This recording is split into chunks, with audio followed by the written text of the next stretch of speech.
I'm officially back from vacation and I am feeling rejuvenated in certain ways, but I'm also feeling like thrown off in other ways, and it's really taken me some time to process like what's going on.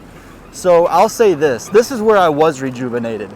I was rejuvenated, like I was excited to go back to work. Like after living this crazy, adventurous life in Costa Rica, I missed intellectual stimulation. Like I realized I actually do enjoy the intellectual side of my job in HR. And I also missed like having deep connections with people. Like you were kind of treated as a tourist when you're in Costa Rica. And so, I'll throw on this helmet. It's kind of raining. Anyway, I missed like having deeper connections with people. Like I remember even the Uber ride from the Houston airport back to my home, we had like a good convo, and I was like, boy, did I miss that. Because every convo you have in Costa Rica is like, oh, let me try to sell you on how great our place is, Mr. Tourist. So I missed deep connections. I missed like complex food, complex flavors, diverse flavors. I missed intellectual stimulation, which I didn't expect. Like I was genuinely excited to go to work this week. Here's where I was energy drained. First off, I felt like I was already living a life I didn't need a vacation from, so going on vacation was great, but it was like I missed my normal life. I think the biggest thing is being in a long-distance relationship. I missed my significant other, but other than that, it was like, okay, by the end of the trip, it was like I'm excited to get back into discipline and routine. Like the whole trip, I didn't work out at all. I mean, we did adventurous stuff, but I guess I missed kind of having that balance with discipline. Another thing though, because I didn't work out, I was like, oh, on paper, I should be rejuvenated and ready to get back to it. But I got back to Houston and it's like, I slept today. Today's the first day I didn't work. I was like working the past couple days. I don't work today. I slept naturally. I just I'm not going to set an alarm. I slept naturally for 16 hours. That's 2 8-hour sleep cycles. And yeah, I don't know. I finished work yesterday and went to bed immediately, like midday, and woke up today at 9 a.m. And so that just shows how tired my body was, even though on paper, I shouldn't have been as tired. So I feel like I'm kind of in this in-between space of all right, kind of you're back to your normal life. You need to get back into the flow. And it made me realize how comfortable I was on vacation. And I don't even know if the comfortableness was a good thing, because look at how exhausted I genuinely was. I was living super comfortable, eating out all the time, doing whatever I wanted, but I missed the discipline, which I didn't expect, and it had me energy drained. And now that I have fully recovered from vacation, I woke up today, I'm like, okay, I need to get back to it. Naturally, I don't want to force anything, and so we're going to try something new. We're going to this LA Fitness that is right up here. Another thing is, it almost feels like my worldview has changed more from this post-vacation living. It's almost opened my eyes more. I was like, oh, your eyes are going to be open to being in Costa Rica, being out in the jungle. And it was cool, but these realizations, these true things that are going to change my routine are almost coming from once I've been back. Because one thing is so Taylor, she didn't plan any rest days. From the day she's been back, she has to work every day for a week, and she's like, man, I really wish that sorry, we got traffic here. She was like, I really wish I planned a vacation day after our vacation, which she doesn't have. Luckily, I've already learned that lesson. You need vacation after vacation. But now that I've kind of had that, I don't know, there's just a desire to want to live a little bit differently. Excuse me. Man, it's I got comfortable and not in a good way, and now I'm having to undo that comfortableness, and it's real hard. It almost makes me wish man, I wish I never got out of the routine and just ate normally and worked out normally and just had little bursts of vacation living, because now that I'm trying to get back from just straight vacation, kind of laziness almost, to just discipline again, it's hard. I know Alex Hermosi, someone I look up to, was how successful you are in life depends on how quickly you can bounce back from that comfortable cycle to getting uncomfortable again on your own.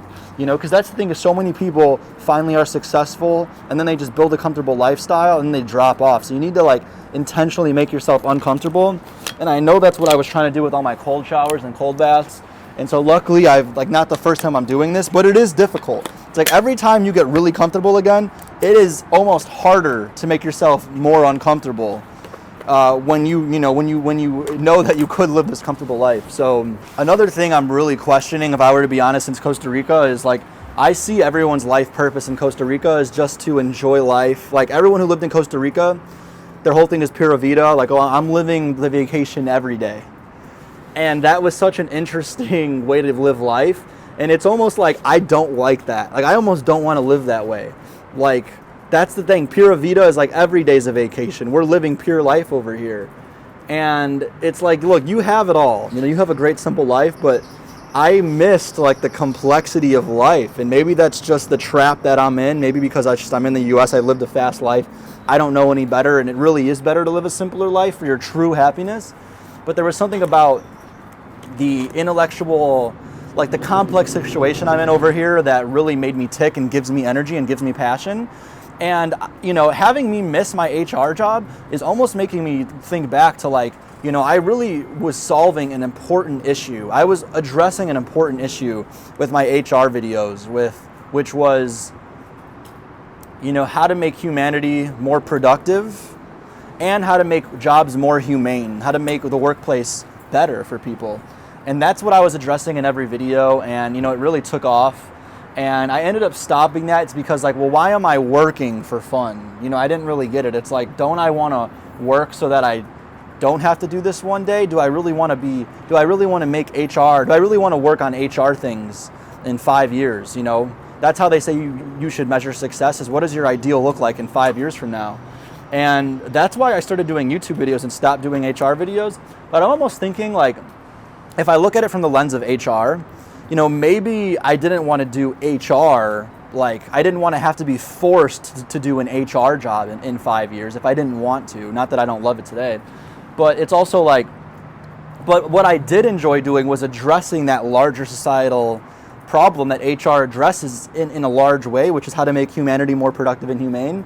And, you know, maybe the intellectual balance is a part of my ideal Tuesday in 5 years, and I didn't even realize it. Because now that I just went to a country where they had say, you know, they just live vacation and that's all they do in their life, it's like that actually wasn't the right balance for me. And so it's making me think, you know, what do I want to do with my time? And it's so hard because, you know, I said that the year of 2024 was going to be the year that I strengthen my consistency muscle and just stick to one thing. But this is where that gets hard, because now I'm questioning, like, well, what if I do go back to some of those HR videos as opposed to just like a daily vlog kind of thing? So as you can see, I'm totally thrown off for what I'm, like, how I'm reacclimating after just 1 week of vacation. This time I'm going to be better at actually getting back to it, though. I feel like before, when I was in this place of, like, where do I go from here? I would be in, like, that analysis paralysis where I would just be, like, just stuck on the couch or stuck in my house, not really making moves. I understand now the best way to figure it out is just make that next step. So instead of overthinking all of this, I'm just getting out some thoughts, but I'm going to keep getting to it. I'm going to go to this gym. I'm going to drop into the following state. Follow what brings me joy, what gives me energy. And right now that's going to be doing like a 20 to 30 minute workout, maybe some rows and a little bit of pressing movements with some hot tub and sauna, which I know I need. So I'm going to just keep going from A to B. I heard someone say this yesterday, someone from the South, real big country accent. They said, I'm trying to eat this elephant one bite at a time, or I'm trying to chew on this elephant one bite at a time. And so that's what we're going to do here. Take one bite at a time. Just start with the workout, and I think it'll start to be a little bit more clear making this video like this. And maybe we do test out what an HR video looks like. Care for People on TikTok. Haven't posted on there for a while. Maybe I throw a video up. Ultimately, we're going to just keep experimenting and playing. Feeling so blessed to be back in Houston. Oh man, this feels like my place. I mean, this is the perfect balance of, like, sharpening me, who I am as a person, but also just a great place for enjoyment. But it's crazy that the biggest shake-up to my worldview has been these days after vacation, when everything's over, when everything's said and done. It's like, do I really want to live in vacation mode forever? I don't think so.